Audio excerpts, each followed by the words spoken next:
Hello guys, এই যে আমি কেবল ঘুমো থেকে উঠলাম, উঠে করলাম পর দহনে যাবার নাকি মা করলো ভাবি দিয়েছে নুডেন হতেছে। রাতে বৃষ্টি হয়েছিল, মা থেকে দেখতেছি কারো দেখে আমি এখানে দহনে গেতেছি। রাতে বৃষ্টি হয়েছে, বৃষ্টি হওয়ার পরে দুদিন কিরম আমার ঘুম টাইনে নিয়ে যেতেছে। আবার স্কুলে জানা গিয়ে এঙ্কা এইটি দহন চারটা নিয়ে গিয়ে ওই জন্য গেতেছি দহনে।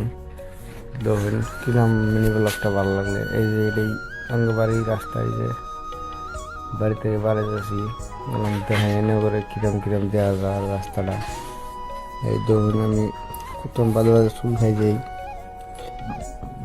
মানে ধরুন আমার ভালো লাগতেছে না বেশি এলা, তার কি দেওয়া যাইতেছে আমারে।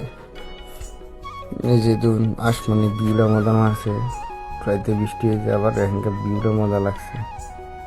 ধরুন এই যে রাস্তা কত সুন্দর লাগছে, ধরুন এই যে পাতার ডার মজা লাগছে। ধরুন এই যে আমি গেছি নারু গাছটা, ধরুন কি মজা লাগছে, সেই মজা লাগছে ট্রেনে আমি গেছি গেলাম এনে করে দেখাই অল্প। এই ধরুন আমি কিনতে গেছি তখন লাইলেও পাশে আমার ইলে দেওয়া রাস্তা দিয়ে জানা গিয়ে আমি গেছি। আবার ধরুন মজা লাগতেছে একরকম। ধরুন এই যে দহন আই পেলাম 3 মিনিট ব্লগ।